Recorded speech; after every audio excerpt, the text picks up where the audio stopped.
In a quiet village nestled among rolling hills, there stood a church that had served as a beacon of faith for generations. Its steeple stretched high into the heavens, its spire seemingly touching the very sky. The villagers revered this place, seeking solace and sanctuary within its hallowed walls. But as the sun dipped below the horizon one fateful evening, casting long shadows over the village, a darkness crept into the heart of the church, a darkness that defied the teachings of the Holy Book. Unbeknownst to the villagers, an unholy presence had taken residence within the sacred confines of the church. I, a curious soul with a penchant for the mysterious, had heard whispers of the church's tainted history. As the village's only historian, I was determined to uncover the truth, to separate fact from fiction. One night, as the village slumbered, I made my way to the church. The moon hung low in the sky, casting an ethereal glow over the ancient building. A sense of unease gnawed at me as I ascended the steps, the creaking of the wooden door echoing through the silence. Inside, the church was bathed in a pale, ghostly light. The pews, once filled with worshippers, now stood empty, their silence a haunting testament to the darkness that had taken hold. As I ventured further, I noticed an unsettling chill in the air, one that seemed to penetrate the very marrow of my bones. My footsteps echoed through the cavernous space as I approached the altar. It was there that I saw it, an unsettling sight that would forever haunt my dreams. At the altar, shrouded in shadow, stood a figure, its form shifting and indistinct. My heart pounded in my chest as I stared at the entity before me. It radiated an unholy energy, a malevolence that seemed to seep into the very walls of the church. And then, as if in response to my presence, the figure turned to face me. It was a sight that defied all reason, a visage that struck terror into my very soul. The figure had the semblance of a man, but his features were twisted and grotesque. His eyes burned like fiery coals, and a malicious grin stretched across his face. "Satan," I whispered, the word escaping my lips in a horrified breath. The entity before me seemed to feed on my fear, its grin widening as it took a step closer. The air grew heavy with an oppressive malevolence, and I knew that I had to flee, had to escape the unholy presence that now filled the church. Without a second thought, I turned and ran, the sound of my footsteps echoing through the empty nave. Behind me, I could hear the entity giving chase, its laughter a haunting cacophony that reverberated through the church. As I burst through the wooden doors and into the moonlit night, I felt a sense of relief wash over me. The darkness that had taken hold of the church seemed to retreat, unable to cross the threshold into the open air. I ran through the village streets, the echoes of my footsteps fading into the distance. It was only when I reached the safety of my own home that I dared to stop and catch my breath. The encounter with the unholy entity in the church would forever remain etched in my memory, a chilling reminder that even the most sacred of places can be tainted by darkness. The villagers continued to worship in the church, oblivious to the malevolent presence that dwelled within its walls. As for me, I had witnessed the face of evil, and it was a sight that would haunt my nightmares for years to come. The church, once a symbol of faith, had become a place of dread, a testament to the thin line that separates the holy from the profane.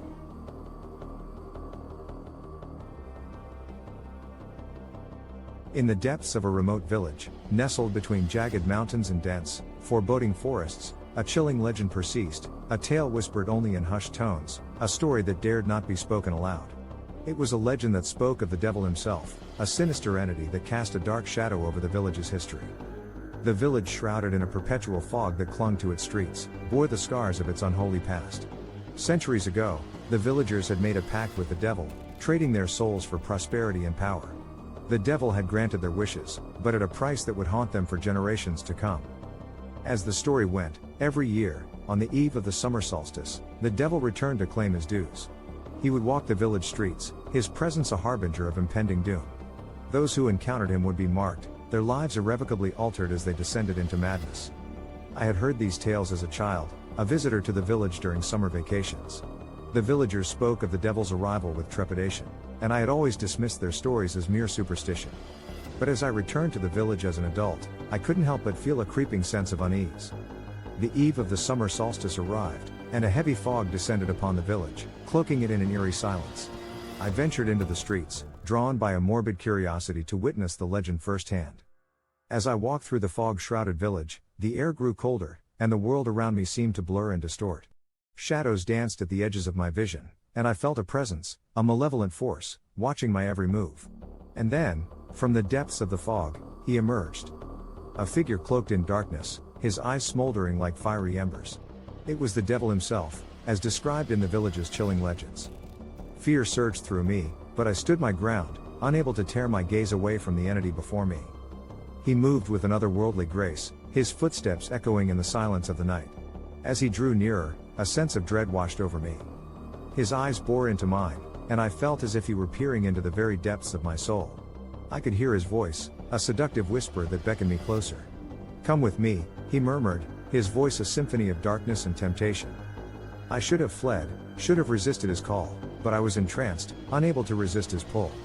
With each step, I drew closer to the devil, my fear giving way to a strange exhilaration. He reached out a hand, and I took it willingly. His touch was icy, sending a shiver down my spine, but I felt no pain, only a profound sense of liberation. It was as if the world had faded away, leaving only the two of us in its wake. We walked through the village together, and as we did, I saw the marks of the devil's visitation. The villagers, their faces twisted in madness, wandered the streets like lost souls. The devil had come to claim his dues, and the price was evident in the haunted expressions of those he had touched. As the night wore on, the devil led me to the village's ancient church, a place where the pact had been sealed so many centuries ago. The church stood in stark contrast to the surrounding darkness, its stone walls illuminated by the eerie light of a blood-red moon. Inside, the devil and I stood before the altar, where an ancient tome lay open. The pages were filled with the names of those who had made the pact, their signatures etched in blood. The devil turned to me, his eyes burning with an unholy fire. "It is time," he said, his voice resonating through the cavernous church. "Time for you to fulfill your destiny." I knew what he meant, knew that I was to become a part of the village's cursed history. But as I gazed into his eyes, I felt no fear, only a strange sense of acceptance. I had always been drawn to the unknown, to the mysteries of the world, and now, I was to become a part of the village's darkest legend. With a sense of resignation, I added my name to the devil's tome, my signature a final, irrevocable vow. As I did, the church seemed to come alive with a malevolent energy, and the world around me dissolved into darkness. And so, dear viewers, I share this tale with you as a cautionary one. Beware the legends of old, for they may hold more truth than you can ever imagine. As for me, I have become a part of the village's chilling history, forever bound to the devil's pact, a living testament to the darkness that dwells within us all.